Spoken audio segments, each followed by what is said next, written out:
Natural beauty of nature. Jamaica is an island country situated in the Caribbean Sea.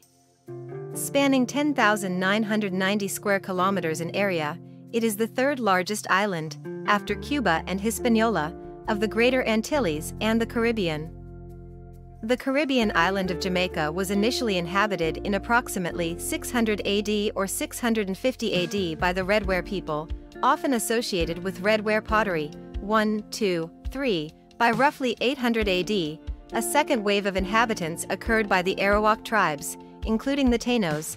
Prior to the arrival of Columbus in 1494, 1. Early inhabitants of Jamaica named the land Zamaca, meaning land of wood and water. 4. The Spanish enslaved the Arawak, who were ravaged further by diseases that the Spanish brought with them. 5. Early historians believe that by 1602, the Arawak-speaking Taino tribes were extinct. However, some of the Taino escaped into the forested mountains of the interior, where they mixed with runaway African slaves, and survived free from first Spanish, and then English, rule. 6, 7, 8. The Spanish also captured and transported hundreds of West African people to the island for the purpose of slavery.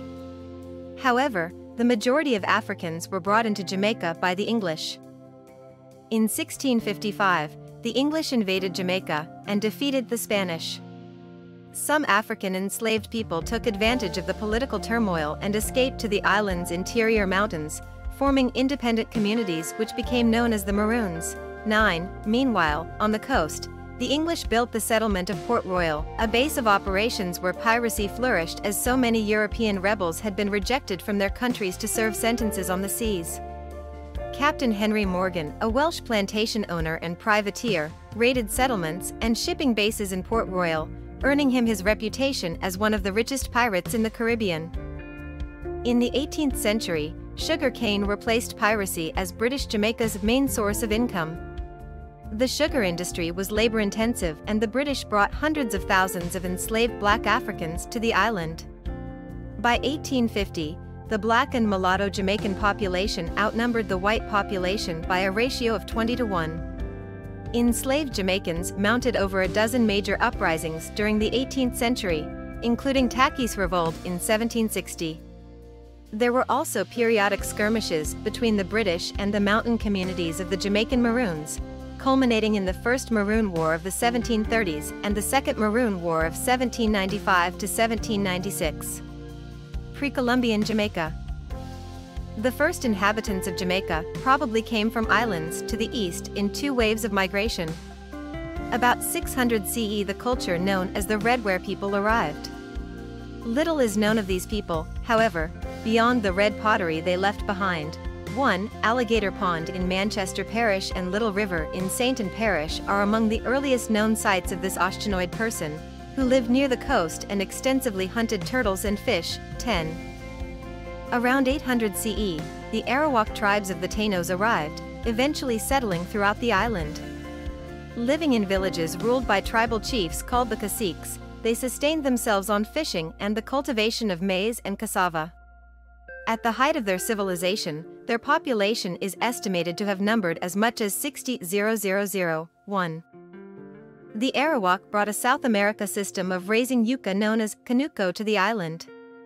11. To add nutrients to the soil, the Arawak burned local bushes and trees and heaped the ash into large mounds, into which they then planted yucca cuttings. 11. Most Arawak lived in large circular buildings, bohayos, constructed with wooden poles, woven straw, and palm leaves.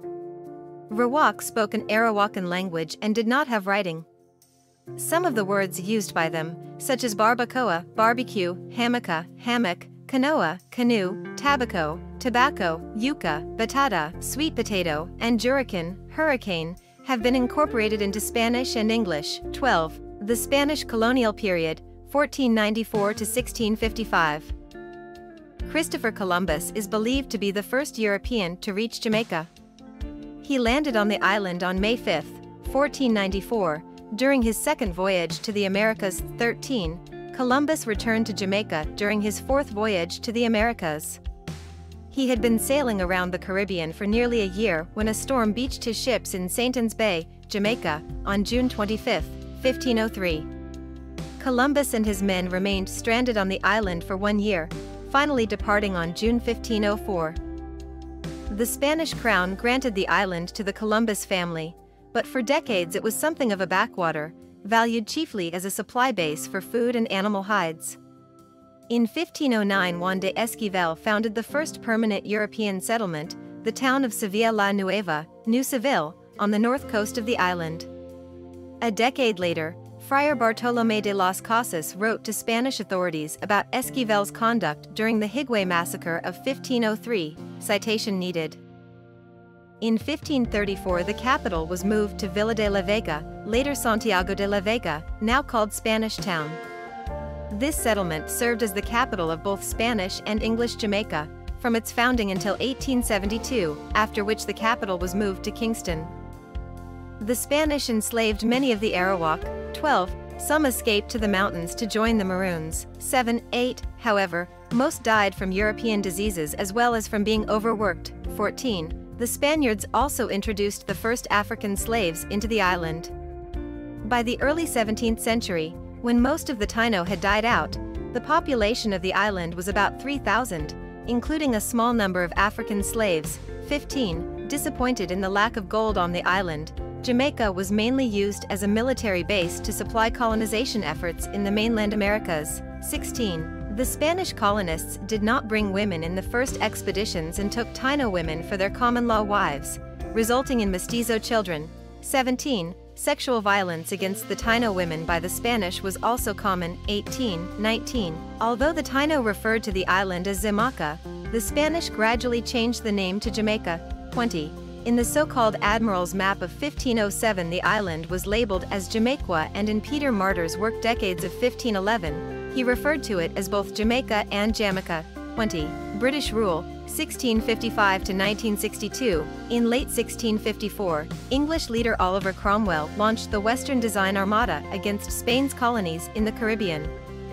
In April 1655, General Robert Venables led the Armada in an attack on Spain's fort at Santo Domingo, Hispaniola.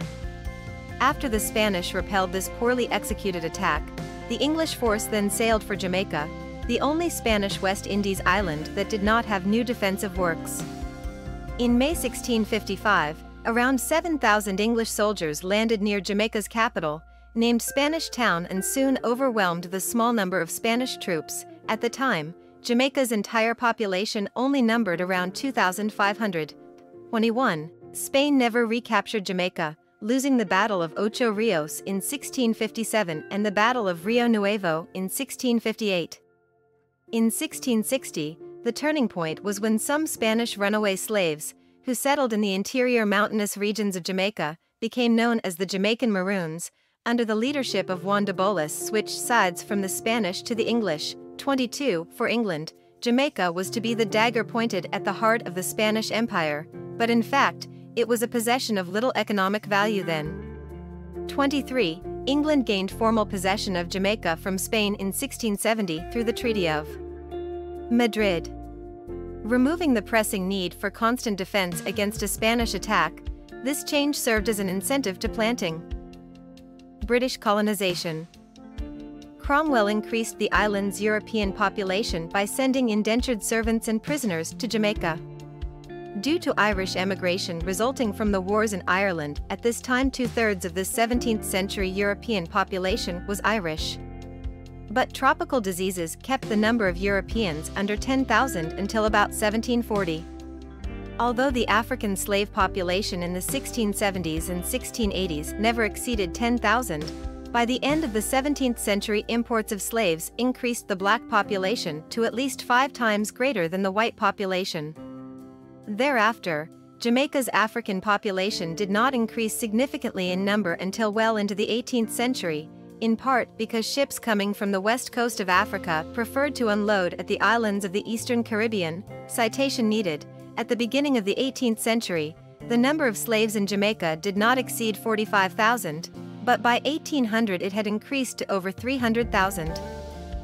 Maroons. When the English captured Jamaica in 1655, the Spanish colonists fled, leaving a large number of African slaves. These former Spanish slaves organized under the leadership of rival captains Juan de Serres and Juan de Bolis.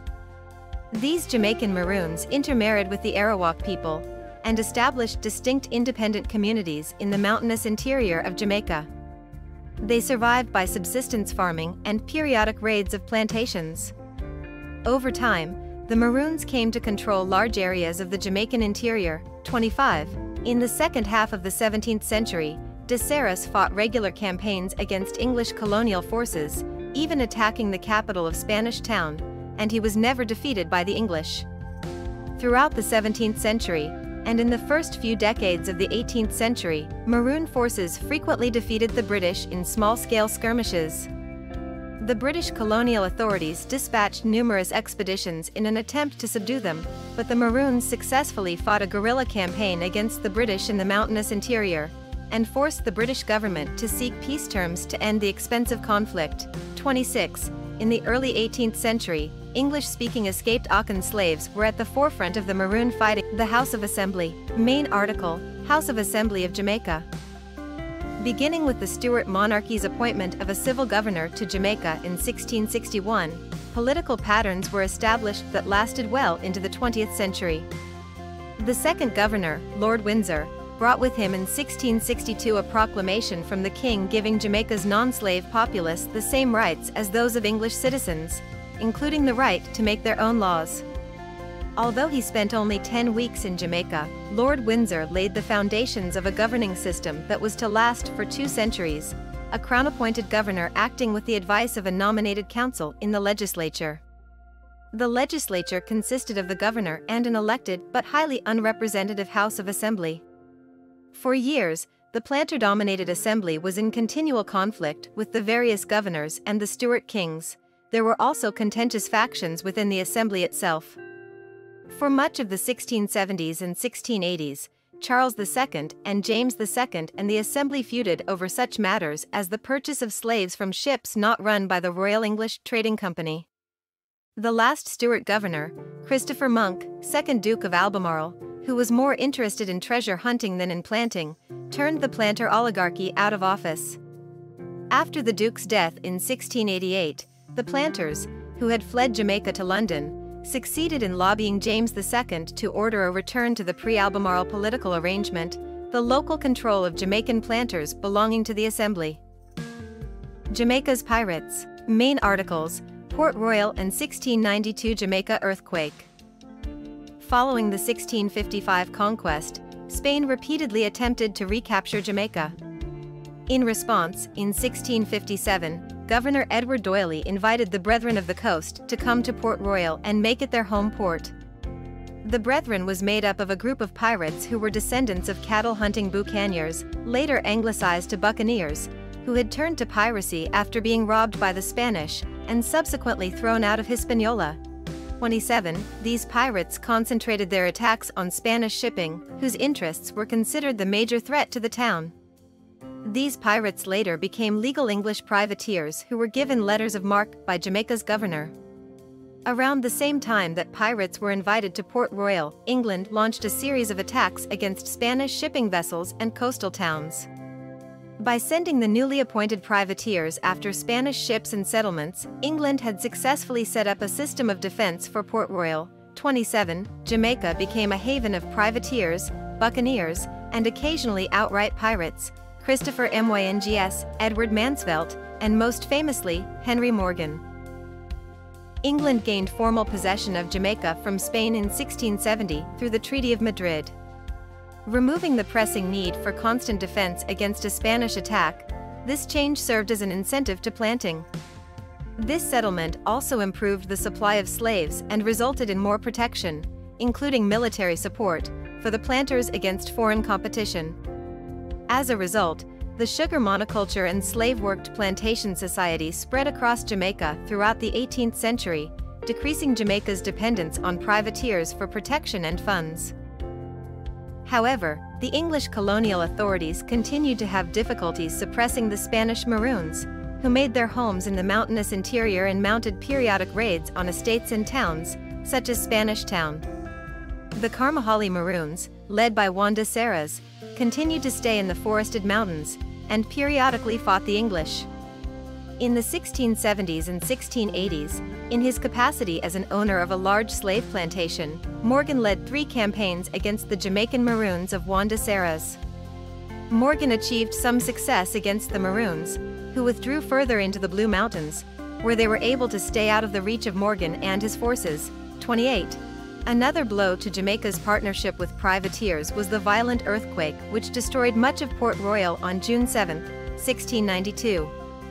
2/3 of the town sank into the sea immediately after the main shock. 29. After the earthquake, the town was partially rebuilt, but the colonial government was relocated to Spanish Town, which had been the capital under Spanish rule.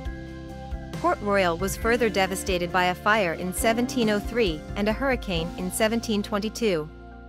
Most of the sea trade moved to Kingston. By the late 18th century, Port Royal was largely abandoned to the 18th century. Jamaica's sugar boom. In the mid-17th century, sugarcane was introduced to the British West Indies by the Dutch, 31, 32, 33, from Brazil. Upon landing in Jamaica and other islands, they quickly urged local growers to change their main crops from cotton and tobacco to sugarcane. With depressed prices of cotton and tobacco, due mainly to stiff competition from the North American colonies, the farmers switched, leading to a boom in the Caribbean economies. Sugarcane was quickly snapped up by the British, who used it in cakes and to sweeten tea. In the 18th century, sugar replaced piracy as Jamaica's main source of income. The sugar industry was labor-intensive and the British brought hundreds of thousands of enslaved Africans to Jamaica. By 1832, the median-sized plantation in Jamaica had about 150 slaves, and nearly 1 of every 4 bondsmen lived on units that had at least 250 slaves. 34. In the Book of Night Women, author Marlon James indicates that the ratio of slave owners to enslaved Africans is 1:33.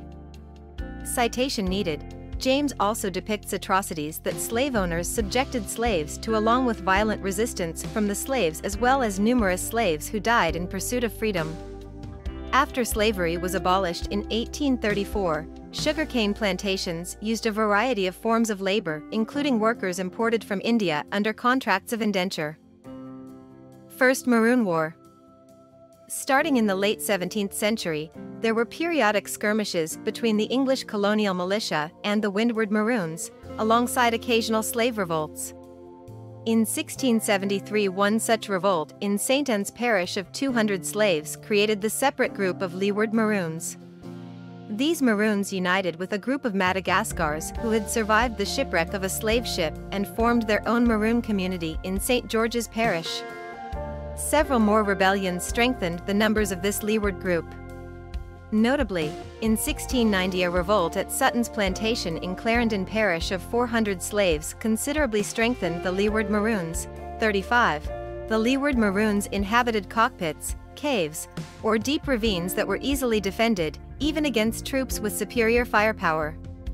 Such guerrilla warfare and the use of scouts who blew the abang, the cow horn, which was used as a trumpet, to warn of approaching enemies allowed the Maroons to evade, thwart, frustrate, and defeat the British. Citation needed.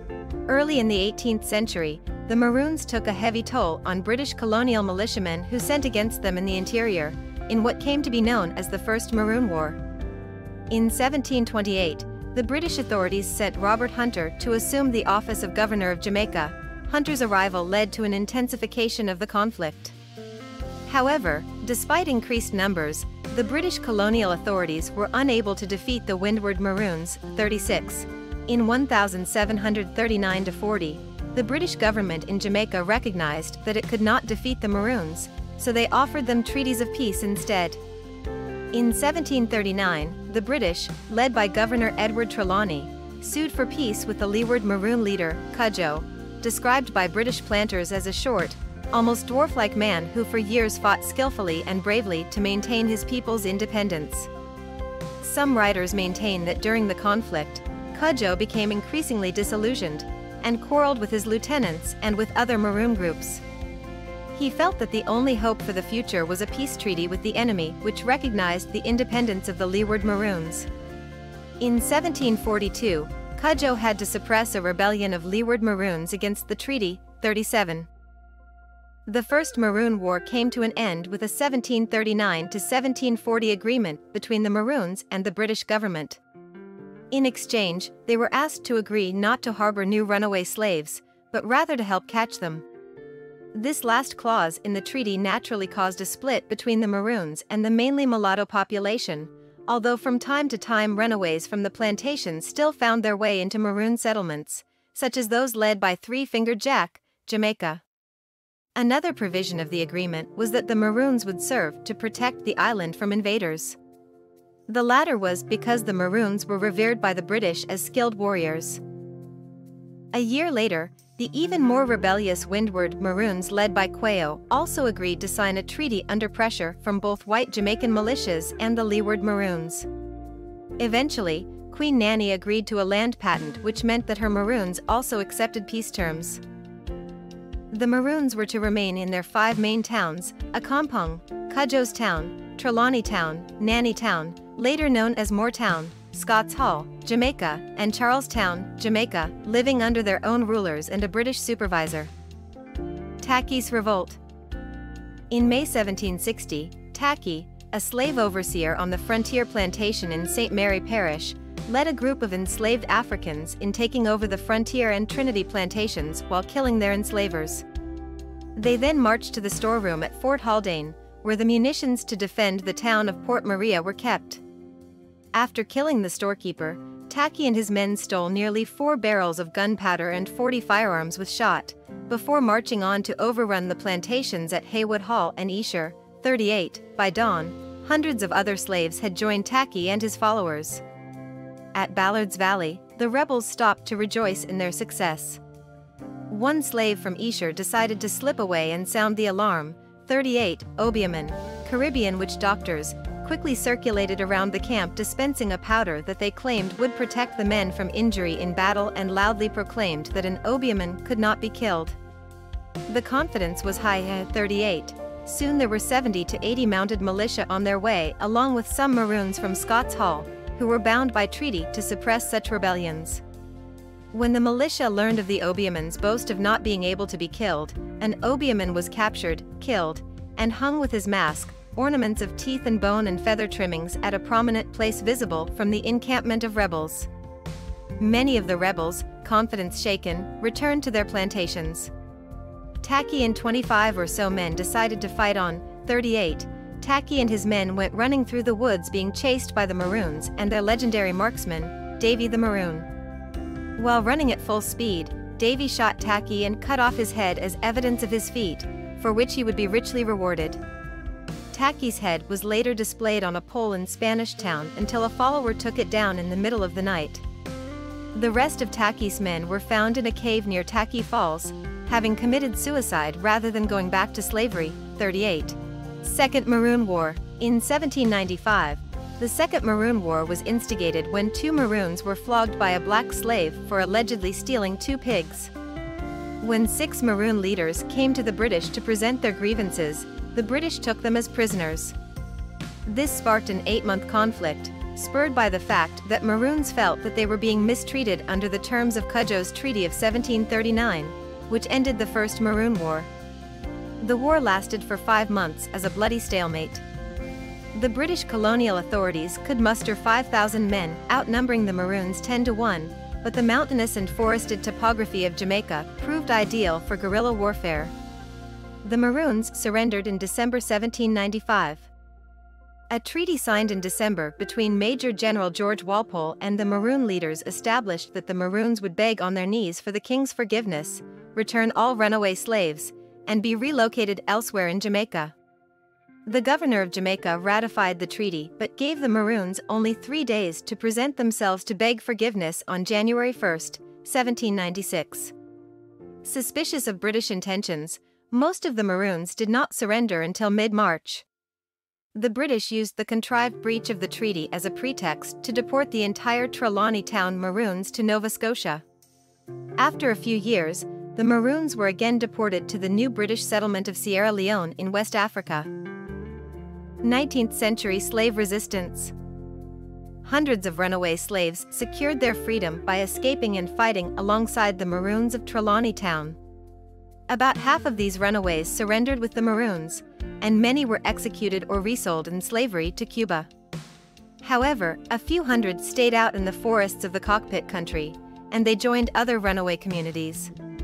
In 1798, a slave named Cuffy ran away from a western estate and established a runaway community which was able to resist attempts by the colonial forces and the Maroons remaining in Jamaica to subdue them.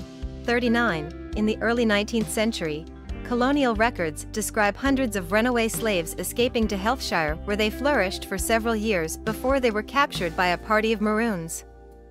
40. In 1812, a community of runaways started when a dozen men and some women escaped from the sugar plantations of Trelawney into the cockpit country, and they created a village with the curious name of Minosan-Unocum. By the 1820s, Minosan-Unocum housed between 50 to 60 runaways. The headmen of the community were escaped slaves named Warren and Forbes. Minosan-Unocum also conducted a thriving trade with slaves from the north coast, who exchanged their salt provisions with the runaways for their ground provisions. 41. In October 1824, the colonial militias tried to destroy this community. However, the community of Minosan-Unocum continued to thrive in the cockpit country until emancipation in the 1830s. 42. The Baptist War. In 1831, enslaved Baptist preacher Samuel Sharp led a strike demanding more freedom and a working wage of half the going wage rate.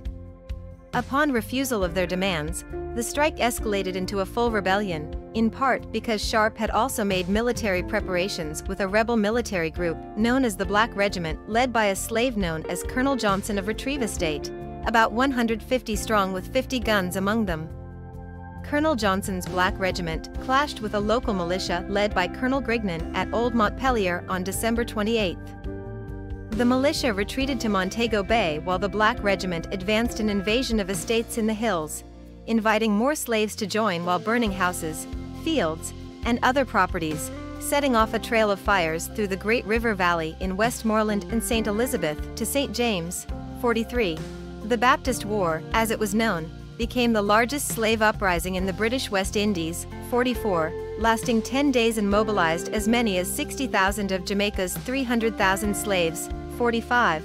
The rebellion was suppressed by colonial forces under the control of Sir Willoughby Cotton. 46.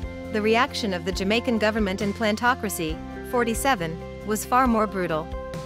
Approximately 500 slaves were killed in total, 207 during the revolt, and somewhere in the range between 310 and 340 slaves were killed through various forms of judicial executions after the rebellion was concluded, at times, for quite minor offenses. One recorded execution indicates the crime being the theft of a pig, another, a cow. 48. An 1853 account by Henry Bleby described how 3 or 4 simultaneous executions were commonly observed. Bodies would be allowed to pile up until workhouse slaves carted the bodies away at night and buried them in mass graves outside town. 44. The brutality of the plantocracy during the revolt is thought to have accelerated the process of emancipation, with initial measures beginning in 1833. Emancipation. The British Parliament held 2 inquiries as a result of the loss of property and life in the 1831 Baptist War Rebellion. Citation needed. Their reports of the conditions of the slaves contributed greatly to the abolition movement and helped lead to the passage of the Slavery Abolition Act of 1833, formally ending slavery in Jamaica on August 1, 1834. However, the act stipulated that all slaves above the age of 6 on the date abolition took effect were bound, indentured, in service to their former owners, albeit with a guarantee of rights, under what was called the apprenticeship system. The length of servitude that was required varied based on the former slaves' responsibilities, with domestic slaves owing 4 years of service and agriculture slaves owing 6. In addition to the apprentice system, former slave owners were to be compensated for the loss of their property. By 1839, £20 million was paid out to the owners of slaves freed in the Caribbean and Africa under the 1833 Abolition Act, half of whom were absentee landlords residing in Great Britain. The apprentice system was unpopular amongst Jamaica's former slaves, especially elderly slaves, who, unlike slave owners, were not provided any compensation. This led to protests. In the face of mounting pressure, a resolution was passed on August 1, 1838, releasing all apprentices regardless of position from all obligations to their former masters. With the abolition of the slave trade in 1808 and slavery itself in 1834, the island's sugar and slave-based economy faltered. The period after emancipation in 1834 initially was marked by a conflict between the plantocracy and elements in the colonial office over the extent to which individual freedom should be coupled with political participation for blacks. In 1840, the Assembly changed the voting qualifications in a way that enabled a majority of blacks and people of mixed race, browns or mulattoes, to vote. But neither change in the political system nor abolition of slavery changed the planters' chief interest, which lay in the continued profitability of their estates, and they continued to dominate the elitist assembly. Nevertheless, at the end of the 19th century and in the early years of the 20th century, the Crown began to allow some Jamaicans, mostly local merchants, urban professionals, and artisans, to hold seats on appointed councils. The Morant Bay Rebellion. Tensions between blacks and whites resulted in the October 1865 Morant Bay Rebellion led by Paul Bogle. The rebellion was sparked on October 7, when a black man was put on trial and imprisoned for allegedly trespassing on a long-abandoned plantation. During the proceedings, James Giagagon, a black spectator, disrupted the trial, and in the police's attempts to seize him to remove him from the courthouse, a fight broke out between the police and other spectators. While pursuing Giagagon, 2 policemen were beaten with sticks and stones. 49. The following Monday, arrest warrants were issued for several men for rioting, resisting arrest, and assaulting the police. Among them was Baptist preacher Paul Bogle. A few days later, on October 11, Mr. Paul Bogle marched with a group of protesters to Morant Bay. When the group arrived at the courthouse, they were met by a small and inexperienced volunteer militia. The crowd began pelting the militia with rocks and sticks, and the militia opened fire on the group, killing 7 black protesters before retreating. Governor John Eyre sent government troops, under Brigadier General Alexander Nelson, 50, to hunt down the poorly armed rebels and bring Paul Bogle back to Morant Bay for trial. The troops met with no organized resistance, yet they killed blacks indiscriminately, most of whom had not been involved in the riot or rebellion. According to one soldier, "We slaughtered all before us, man or woman or child." Citation needed. In the end, 439 black Jamaicans were killed directly by soldiers, and 354 more, including Paul Bogle, were arrested and later executed, some without proper trials. Paul Bogle was executed either the same evening he was tried or the next morning. 51. Other punishments included the flogging of over 600 men and women, including some pregnant women, and long prison sentences. Thousands of homes belonging to black Jamaicans were burned down without any justifiable reason. George William Gordon, Jamaican-born plantation owner, businessman and politician, who was the mixed-race son of Scottish-born plantation owner of Cherry Gardens in St. Andrew, Joseph Gordon, and his black enslaved mistress. Gordon had been critical of Governor John Eyre and his policies, and was later arrested by the governor, who believed he had been behind the rebellion. Despite having very little to do with the rebellion, Gordon was eventually executed. Though he was arrested in Kingston, he was transferred by Eyre to Morant Bay, where he could be tried under martial law. The execution and trial of Gordon via martial law raised some constitutional issues back in Britain, where concerns emerged about whether British dependencies should be ruled under the government of law, or through a military license. 52. Gordon hanged on October 23, after a speedy trial, just 2 days after his trial had begun. He and William Bogle, Paul's brother, were both tried together and executed at the same time. Decline of the sugar industry. During most of the 18th century, the monocrop economy based on sugarcane production for export flourished. In the last quarter of the century, however, the Jamaican sugar economy declined as famines, hurricanes, colonial wars, and wars of independence disrupted trade. By the 1820s, Jamaican sugar became less competitive with the high-volume producers like Cuba, and production subsequently declined. By 1882, sugar output was less than half what it was in 1828. A major reason for the decline was the British Parliament's 1807 abolition of the slave trade, under which the transportation of slaves to Jamaica after March 1, 1808 was forbidden. The abolition of the slave trade was followed by the abolition of slavery in 1834 and full emancipation of slaves within 4 years. Unable to convert the ex-slaves into a sharecropping tenant class similar to the one established in the post-Civil War South of the United States, planters became increasingly dependent on wage labor and began recruiting workers abroad, primarily from India, China, and Sierra Leone. Many of the former slaves settled in peasant or small farm communities in the interior of the island like the Yam Belt, where they engaged in subsistence and some cash crop farming.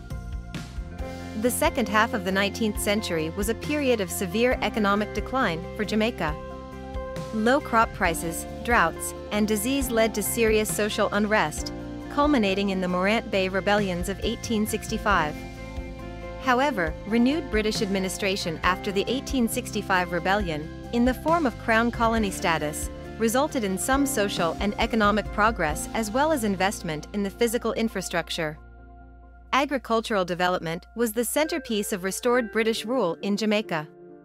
In 1868, the first large-scale irrigation project was launched.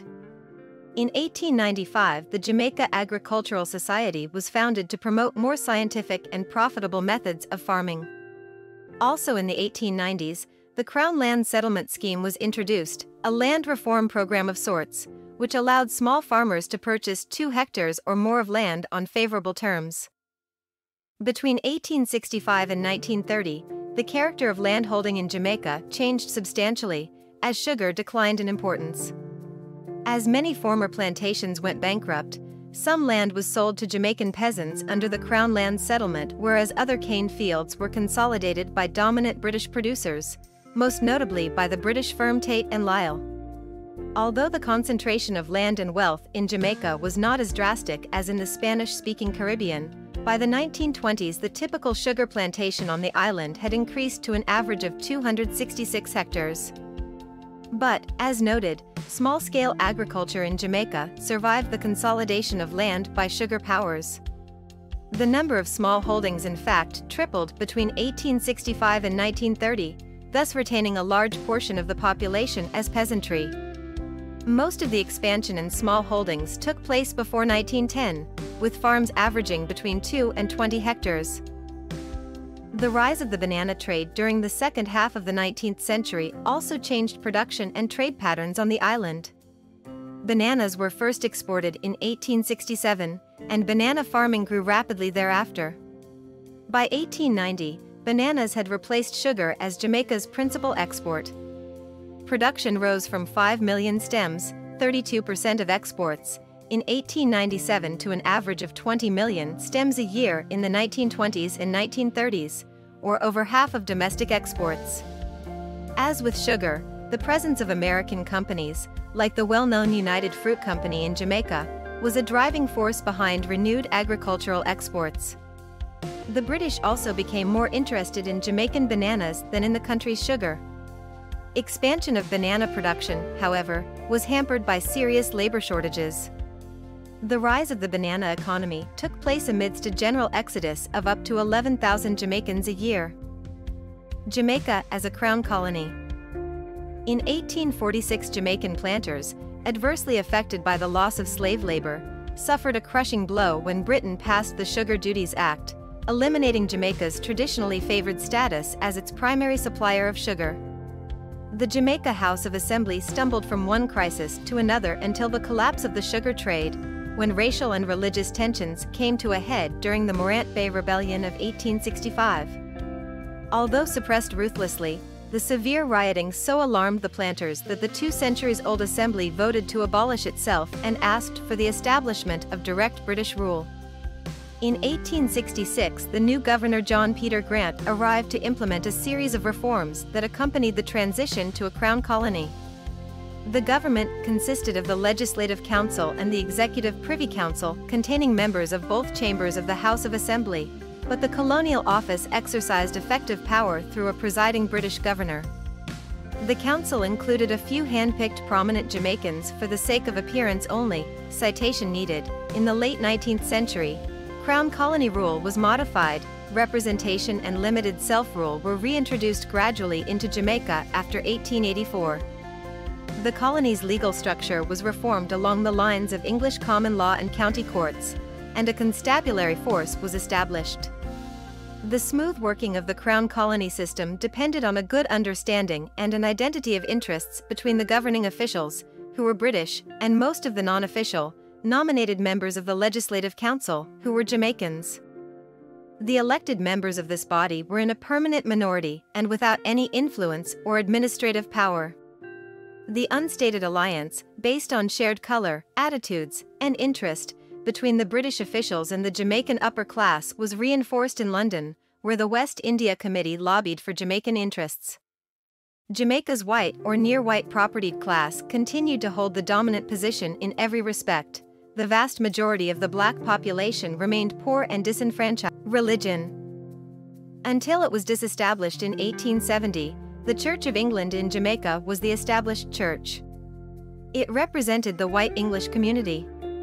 It received funding from the colonial government and was given responsibility for providing religious instruction to the slaves.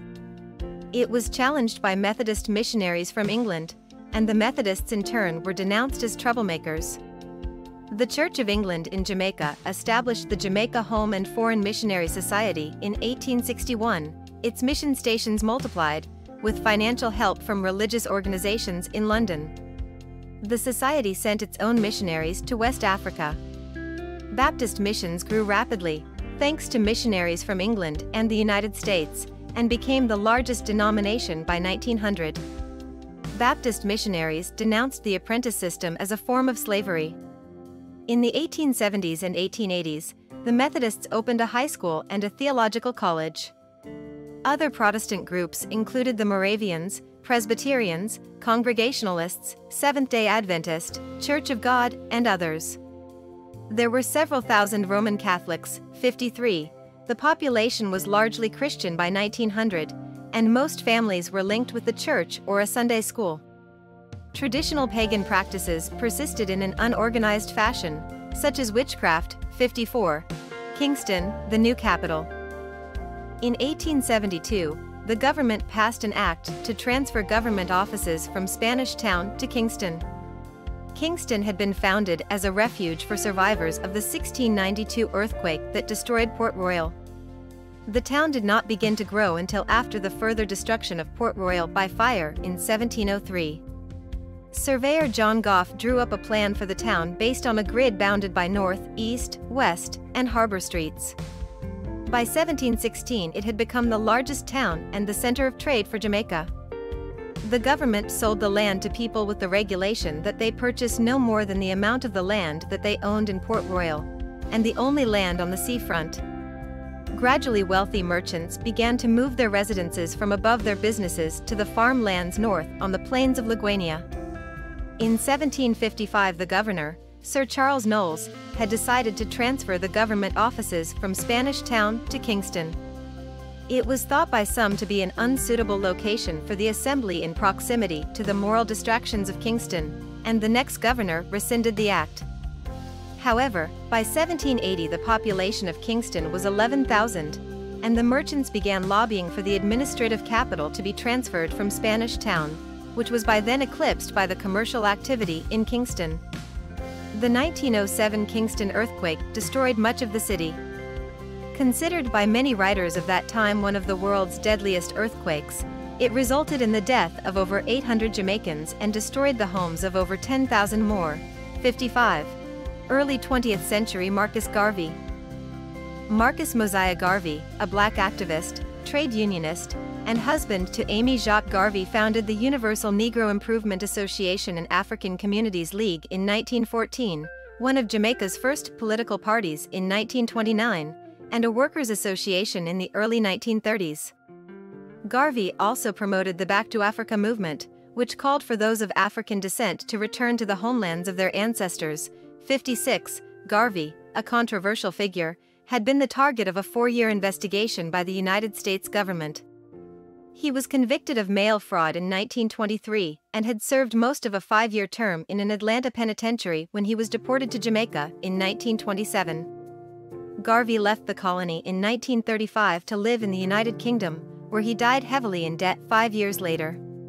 He was proclaimed Jamaica's first national hero in the 1960s after Edward P. G. Seaga, then a government minister, arranged the return of his remains to Jamaica. In 1987, Jamaica petitioned the United States Congress to pardon Garvey on the basis that the federal charges brought against him were unsubstantiated and unjust. 57. Rastafari movement. The Rastafari movement, a new religion, emerged among impoverished and socially disenfranchised Afro-Jamaican communities in 1930s Jamaica. Its Afrocentric ideology was largely a reaction against Jamaica's then dominant British colonial culture. It was influenced by both Ethiopianism and the Back to Africa movement promoted by black nationalist figures like Marcus Garvey. The movement developed after several Christian clergymen, most notably Leonard Howell, proclaimed that the crowning of Haile Selassie as Emperor of Ethiopia in 1930 fulfilled a biblical prophecy. By the 1950s, Rastafari's countercultural stance had brought the movement into conflict with wider Jamaican society, including violent clashes with law enforcement. In the 1960s and 1970s, it gained increased respectability within Jamaica and greater visibility abroad through the popularity of Rasta-inspired reggae musicians like Bob Marley and Peter Tosh. Enthusiasm for Rastafari declined in the 1980s, following the deaths of Haile Selassie and Marley. 58. The Great Depression and worker protests. The Great Depression caused sugar prices to slump in 1929 and led to the return of many Jamaicans. Economic stagnation, discontent with unemployment, low wages, high prices, and poor living conditions caused social unrest in the 1930s. Uprisings in Jamaica began on the Frome Sugar Estate in the western parish of Westmoreland and quickly spread east to Kingston. Jamaica, in particular, set the pace for the region in its demands for economic development from British colonial rule. Because of disturbances in Jamaica and the rest of the region, the British in 1938 appointed the Moyne Commission. An immediate result of the commission was the Colonial Development Welfare Act, which provided for the expenditure of approximately £1 million a year for 20 years on coordinated development in the British West Indies. Concrete actions, however, were not implemented to deal with Jamaica's massive structural problems. New unions and parties. The rise of nationalism, as distinct from island identification or desire for self-determination, is generally dated to the 1938 labor riots that affected both Jamaica and the islands of the Eastern Caribbean. William Alexander Bustamante, formerly William Alexander Clark, a moneylender in the capital city of Kingston who had formed the Jamaica Trade Workers and Tradesmen Union, JTWTU, 3 years earlier, captured the imagination of the black masses with his messianic personality, even though he himself was light-skinned, affluent, and aristocratic. Bustamante emerged from the 1938 strikes and other disturbances as a populist leader and the principal spokesperson for the militant urban working class, and in that year, using the JTWTU as a stepping stone, he founded the Bustamante Industrial Trade Union, BITU, which inaugurated Jamaica's workers' movement. A first cousin of Bustamante, Norman W. Manley, concluded as a result of the 1938 riots that the real basis for national unity in Jamaica lay in the masses. Unlike the union-oriented Bustamante, however, Manley was more interested in access to control over state power and political rights for the masses. On September 18, 1938, he inaugurated the People's National Party, PNP, which had begun as a nationalist movement supported by Bustamante and the mixed-race middle class, which included the intelligentsia and the liberal sector of the business community with leaders who were highly educated members of the upper middle class.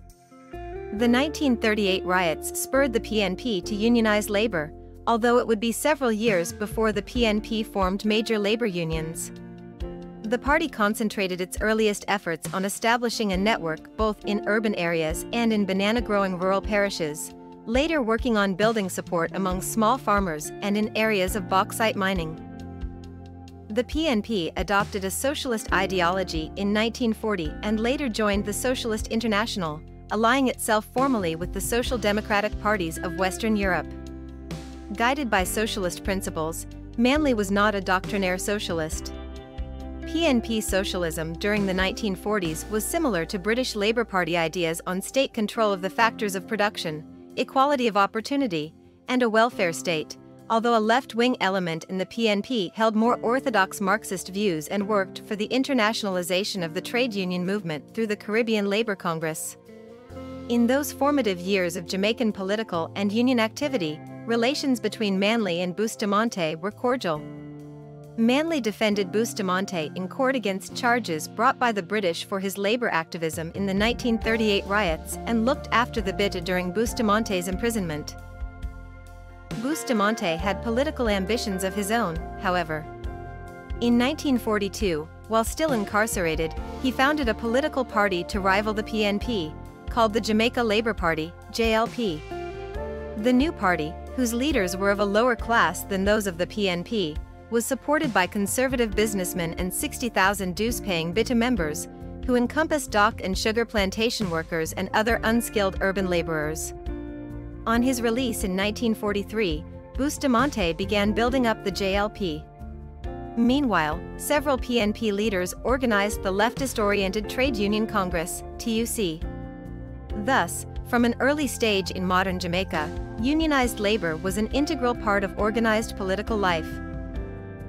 For the next quarter century, Bustamante and Manley competed for center stage in Jamaican political affairs, the former espousing the cause of the barefoot man, the latter, democratic socialism, a loosely defined political and economic theory aimed at achieving a classless system of government.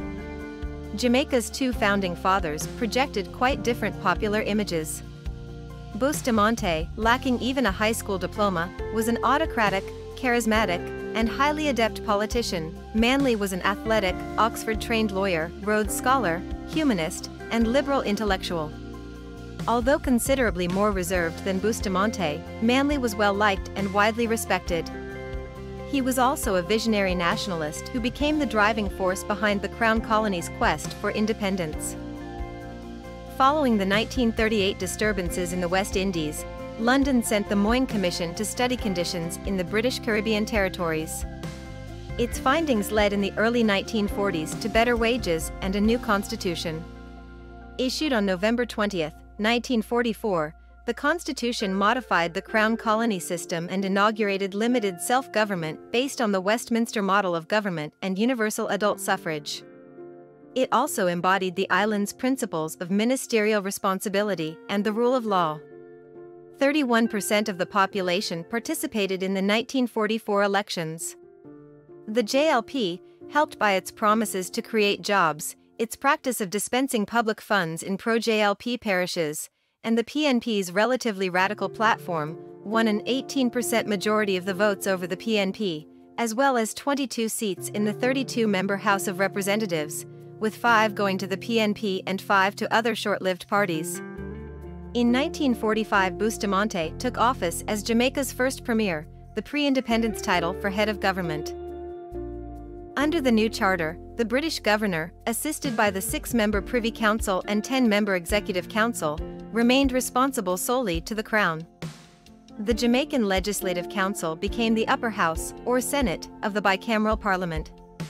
House members were elected by adult suffrage from single-member electoral districts called constituencies. Despite these changes, ultimate power remained concentrated in the hands of the governor and other high officials. 59-60. Independent Jamaica, 1962-present. 1960s, the road to independence. After World War II, Jamaica began a relatively long transition to full political independence. Jamaicans preferred British culture over American, but they had a love-hate relationship with the British and resented British domination, racism, and the dictatorial colonial office.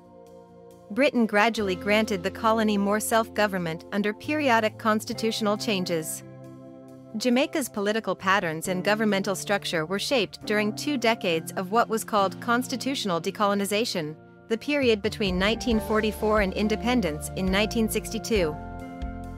Having seen how little popular appeal the PNP's 1944 campaign position had, The party shifted toward the center in 1949 and remained there until 1974. The PNP actually won a 0.8% majority of the votes over the JLP in the 1949 election, but the JLP won a majority of the House seats. In the 1950s, the PNP and JLP became increasingly similar in their sociological composition and ideological outlook. During the Cold War years, socialism became an explosive domestic issue. The JLP exploited it among property owners and churchgoers, attracting more middle-class support. As a result, PNP leaders diluted their socialist rhetoric, and in 1952 the PNP moderated its image by expelling 4 prominent leftists who had controlled the TUC. The PNP then formed the more conservative National Workers' Union, NWU. Henceforth, PNP socialism meant little more than national planning within a framework of private property and foreign capital. The PNP retained, however, a basic commitment to socialist precepts, such as public control of resources and more equitable income distribution. Manley's PNP came to the office for the first time after winning the 1955 elections with an 11% majority over the JLP and 50.5% of the popular vote. Amendments to the Constitution that took effect in May 1953 reconstituted the Executive Council and provided for 8 ministers to be selected from among House members. The first ministries were subsequently established. These amendments also enlarged the limited powers of the House of Representatives and made elected members of the Governor's Executive Council responsible to the legislature. Manley, elected Chief Minister beginning in January 1955, accelerated the process of decolonization during his able stewardship. Further progress towards self-government was achieved under constitutional amendments in 1955 and 1956, and cabinet government was established on November 11, 1957. Assured by British declarations that independence would be granted to a collective West Indian state rather than to individual colonies, Manley supported Jamaica's joining 9 other British territories in the West Indies Federation, established on January 3, 1958. Manley became the island's premier after the PNP again won a decisive victory in the general election in July 1959, securing 30 out of 45 House seats. Membership in the Federation remained an issue in Jamaican politics. Bustamante, reversing his previously supportive position on the issue, warned of the financial implications of membership. Jamaica was responsible for 43% of its own financing, and inequity in Jamaica's proportional representation in the Federation's House of Assembly.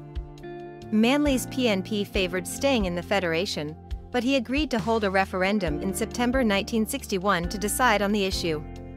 When 54% of the electorate voted to withdraw, Jamaica left the Federation, which dissolved in 1962 after Trinidad and Tobago also pulled out. Manley believed that the rejection of his pro-Federation policy in the 1961 referendum called for a renewed mandate from the electorate, but the JLP won the election of early 1962 by a fraction. Bustamante assumed the premiership that April, and Manley spent his remaining few years in politics as leader of the opposition. Jamaica received its independence on August 6, 1962. The new nation retained, however, its membership in the Commonwealth of Nations and adopted a Westminster system. Bustamante, at the age of 78, became the nation's first prime minister, 61-62. Jamaica under Bustamante. Bustamante subsequently became the first prime minister of Jamaica. The island country joined the Commonwealth of Nations, an organization of ex-British territories. 63. Jamaica continues to be a Commonwealth realm, with the British monarch as King of Jamaica and head of state. An extensive period of post-war growth transformed Jamaica into an increasingly industrial society. This pattern was accelerated with the export of bauxite beginning in the 1950s. The economic structure shifted from a dependence on agriculture that in 1950 accounted for 30.8% of GDP to an agricultural contribution of 12.9% in 1960 and 6.7% in 1970. During the same period, The contribution to the GDP of mining increased from less than 1% in 1950 to 9.3% in 1960 and 12.6% in 1970. 64. Bustamante's government also continued the government's repression of Rastafarians. During the Coral Gardens incident, one prominent example of state violence against Rastafarians, were following a violent confrontation between Rastafarians and police forces at a gas station. Bustamante issued the police and military an order to bring in all Rastas, dead or alive. 65. 54 years later, following a government investigation into the incident, the government of Jamaica issued an apology, taking unequivocal responsibility for the Bustamante government's actions and making significant financial reparations to remaining survivors of the incident. 66. Jamaica under Donald Sangster and Hugh Shearer. Bustamante was succeeded as the Prime Minister in February 1967 by Donald Sangster, who in the same year died in office. Hugh Shearer, a protégé of Bustamante, succeeded Sangster and served from 1967 to 1972. Investments in tourism, bauxite mining, and light manufacturing industries fueled economic growth. In October 1968, when the Shearer government banned Dr. Walter Rodney from returning to his teaching position at the University of the West Indies, so-called Rodney riots started. They were a part of an emerging black consciousness movement in the Caribbean. Reggae.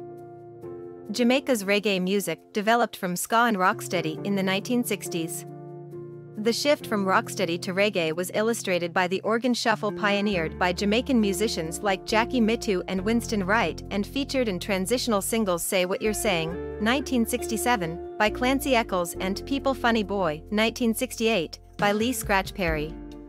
The Pioneers' 1968 track, Long Shot, Bust Me Bet, has been identified as the earliest recorded example of the new rhythm sound that became known as reggae. 67.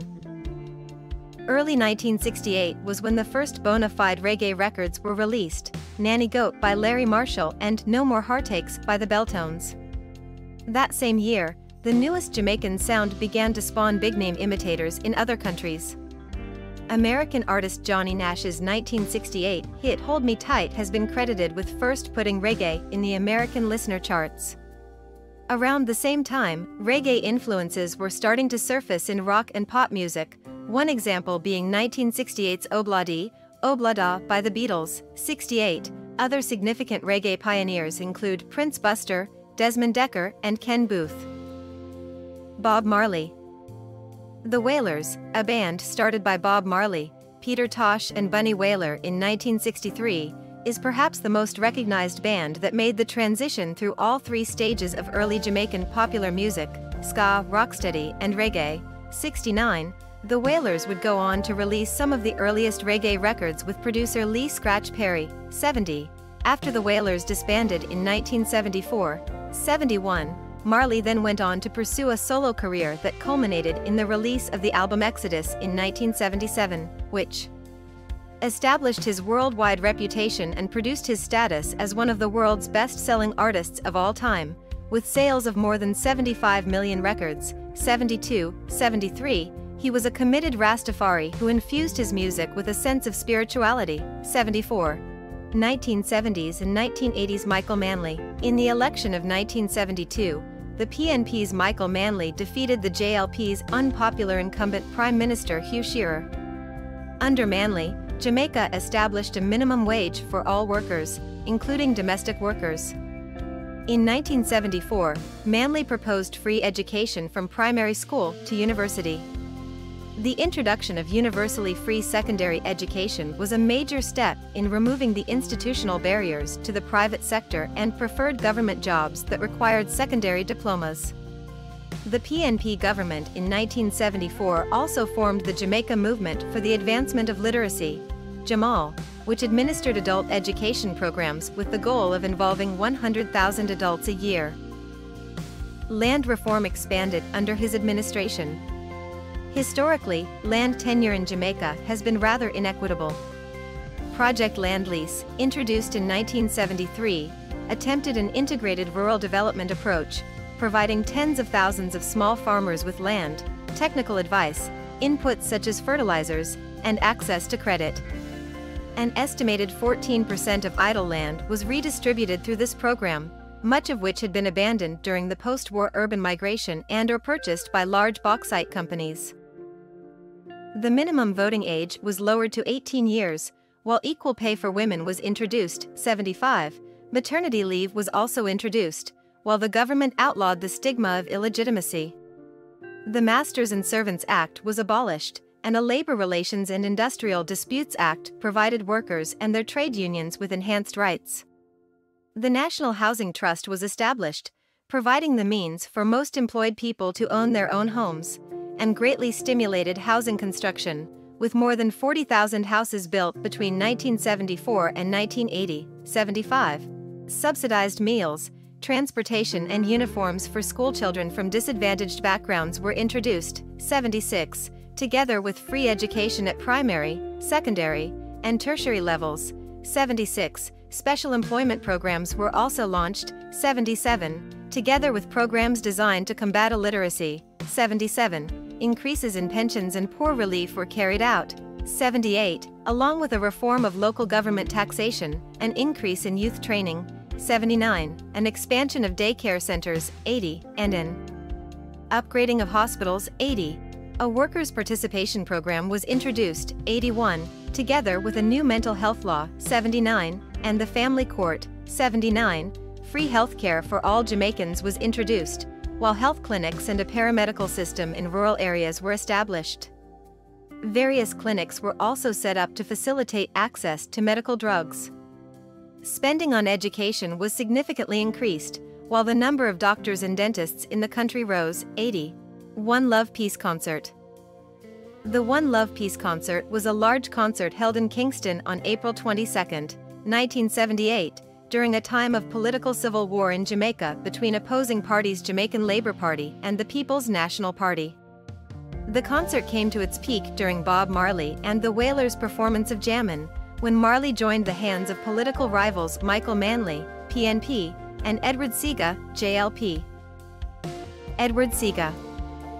In the 1980 election, Edward Seaga and the JLP won by an overwhelming majority, 57% of the popular vote and 51 of the 60 seats in the House of Representatives. Seaga immediately began to reverse the policies of his predecessor by privatizing the industry and seeking closer ties with the USA.